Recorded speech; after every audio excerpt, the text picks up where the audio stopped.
ભગવાન શિવજી જ્યારે ભારત વર્ષની પરિક્રમા કરવા નીકળ્યા છે બળેલો દેહ લઈને, એ સમયે માતાજીના બળેલા દેહમાંથી અમુક અમુક જગ્યાએ રક્તના બિંદુ પડ્યા છે, લોહીના ટીપા પડ્યા છે માતાજીના શરીરમાંથી. અને એ લોહીના ટીપા જે જગ્યાએ પડ્યા છે એ 64 જગ્યાએ આખા ભારતની અંદર એ લોહીના ટીપાઓ પડ્યા. અને એ ટીપામાંથી એક અગ્નિની જ્યોત પ્રગટ થઈ. જ્યાં જ્યાં લોહીનું ટીપું પડ્યું એમાંથી એક જ્યોત પ્રગટ થઈ. અને ત્યાં આજુબાજુમાં જે વસતા લોકો હતા એને થયું કે આ જ્યોત શેની પ્રગટ થઈ, નક્કી કોઈ દેવી શક્તિ છે એવું માની એ બધાએ એની એક મૂર્તિ બનાવી અને ત્યાં સ્થાપિત કરી.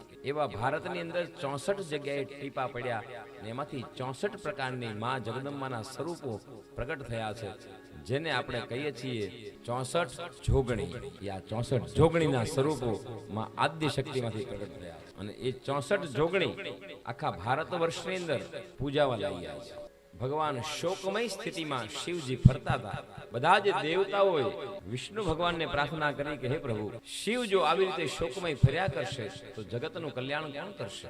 આખરે તો શિવ એટલે કલ્યાણ. એમને મનની શાંતિ અને શીતળતા મળે, કંઈક ઉપાય કરો. આ દેહ જ્યાં સુધી સતીનો એની પાસે છે ને ત્યાં સુધી એમને શાંતિ નહીં મળે. આપ જાઓ, કંઈક રસ્તો કરો, તમે જ કરી શકશો. એ સમયે ભગવાન નારાયણે પોતાનું સુદર્શન ચક્ર દ્વારા સુદર્શન ચક્ર છોડ્યું છે. અને એ સુદર્શન ચક્ર દ્વારા માતાજીનો દેહ જે ભગવાન શિવના ખભે છે, શિવ તો અલગારી મસ્તીમાં ફરે છે, એને કઈ ભાન નથી, બધું ભાન ભૂલી ગયા છે. એ સમયે એના અંગના એક એક ટુકડા એ કરવામાં આવ્યા છે સુદર્શન ચક્ર દ્વારા, ભગવાન નારાયણ દ્વારા.